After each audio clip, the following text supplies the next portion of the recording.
Now, residents of Makhanda in the Eastern Cape are being subjected to water restrictions following a delay in the Makhanda water project. The multi-million rand water project was set to be completed in 2017 and the deadline has now moved to December.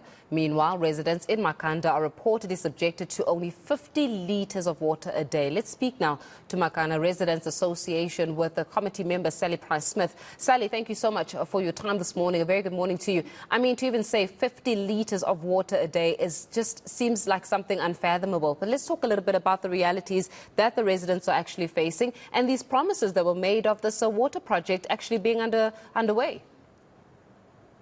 Sure. Just to correct you, whilst we have a restriction of 50 litres a day, actually what we are experiencing in Makhanda is 1 day of water on, 1 day of water off. And so that's how that is being applied to us. In areas like Alasdale, they're receiving water maybe, if they're lucky, 2 days a week. Sure. So that's really how it's affecting us. So there are questions about how that could be managed better. And regarding the delay of James Clynes, well, there are 2 water systems in Grahamstown. The James Clynes project should be able to supply, under stress conditions, water for the whole town if the upgrade was completed. And we've had endless promises of this completion. Of course, the second phase that's failed was supposed to be completed by Makhanda Construction, and they recently went bust at about 80% or 82% completion of the project, we are told. So there's another 18% still outstanding, and a new contractor has been apparently provided, given the latest tender. We're receiving that information slightly by the back door, so that 18% is going to take until December apparently to complete, but who knows? Yeah. Sally, you know, sometimes I think we're very prone to highlighting the story without understanding the human experience in this. And to say that people have only access to about water twice a week, and yet we're supposed to actually have human rights being at the center of our constitution and the like, just seems, and again, it's just gross in terms of what's been happening. And when you actually have these conversations with local government, what has been the response from them? You know, have they actually been having constant communication with the residents, filling them on or giving them an update in terms of how far they are with this water project? Anything? Not really. Regards to James Clynes upgrades, we have to really pull teeth to get any real updates from anybody. It's not reported through the council agendas. It's not reported through the portfolios because it's an R big project. For some reason, it doesn't feature as part of the regular agendas. So if we want to find anything out about it, we have to ask specific questions of the municipality. So the information is not forthcoming at all. With regard actual day-to-day running of the water system, we do receive WhatsApp messages to say today the dams have got this much water in them and tomorrow's an off day. So we've been questioning some of those numbers as well. And it's not quite clear. Clearly load shedding does play a part in being able to pump water from the 2 different water systems. However, some of the numbers we're having difficulty understanding, and I think it's become a bit of a habit to say it's easy to manage 1 day on, 1 day off. So there doesn't really seem to be a big push to say, OK, let's try and get water running to most people every day. Because not only are we only receiving it on and off, 1 day on, 1 day off, but we're also having the water choked off at night. So basically, we're only having water 1 day during the day, every other day. So to get any form of answer from local government, it seems as though it's like pulling teeth. So you're not getting, a win there. You've got residents that have water twice a week. Some water gets restricted even in the evening. I'm just trying to understand here. Like, surely there must be some kind of accountability here, or somebody must account here. I'm just trying to. When you seek for that accountability, are you getting any form of direct response from the person or the people that are responsible to ensure that water is fair? I mean, this is a basic human right. We're not talking about something that is extravagant. We're talking about accessibility to water.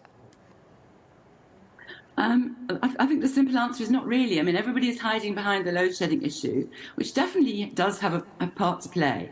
But for instance, we actually were asking questions of the municipal manager and the water manager last week.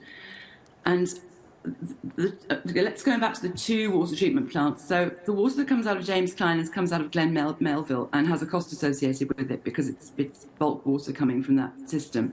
The water we receive out of the Grahamstown West side, which comes from Howson's Port through the Vinet treatment system, is fairly good quality water that's essentially freely supplied because it's just stored in our local settlers' dam. So that water is actually cheaper and potentially better quality. So we get conflicting answers about why we can't pump more water through that water treatment plant. A year ago, they told us it was 7 megalitres a day. Now we're being told it's 6 megalitres a day maximums, and actually the plant should be running at 8 megalitres a day. So that, although it sounds like a relatively small portion compared with James Clynes, which should be able to pump 12 megalitres a day, it's clearly having an effect, and we're not getting straight answers as to why. We also understand that James Clynes should be able to pump 12 megalitres a day, but is only probably pumping 10, although it's exempt from load shedding, probably because of poor maintenance. So, but the issue is we have endlessly asked for oversight visits. There was due to be one on February the 13th to the west side of town, and it got cancelled at the last minute. So the only way we can put any sense to some of the information we're being given is if we can get into the plants to have a look and actually see what's going on. And so we're totally suspicious, actually, that the maintenance is poor, the management is poor. Yeah. The big issue is, are the pumps actually in place? We're being told there's only one working at Howson's Port, which is what pumps the water from Howson's to Vinek. There should at least be 3 there. 2 of them are missing in action with some service providers. Somewhere they've ordered a new one. It's due to come, but why do we need a new one when there's 2 at the service providers? So there's lots of issues around the equipment, the bulk equipment that should be running these systems. So are we getting any straight answers? The simple fact is no. And the other question we've asked is, can we get the data about water being pumped from the 2 systems? No. So the information is very untransparent and unverifiable. Yeah, and as we're about to wrap this conversation very quickly, what impact is this actually having on the economy, particularly in Makana? It's supposed to be a space where tourists actually get an opportunity to come and see, and you know, Grahamstown, film festivals and the like, right? We know this. But what's the impact been on local businesses, on just the local economy? Well, enormous. I mean, if you look, in fact, I was chatting to somebody, the for sale signs on all of the houses in town. So people are leaving town in droves. Businesses are just battling. I mean, between load shedding and no water. I mean, many people have made solutions with tanks and stuff, but it still is not enough for a business. So businesses are just rolling out of town. People are rolling out of town. So one thing leads to another. People leave. There's no demand for businesses. I think there's about 2 restaurants in town still functioning. So sadly, although Grahamstown, as you rightly say, has beautiful historical buildings and lots of interesting museums and all the rest of it, we are not experiencing tourism returning here, and the basic residents are abandoning the town. I guess it's a question around... Absolutely. It's about seeking more accountability and responsibility. Somebody has to take accountability for it. Otherwise, you're going to have another dying town in the South African context. Sally, we have to leave it here for this morning, but much appreciated for your time. Sally Price-Smith from the Makana Residents Association.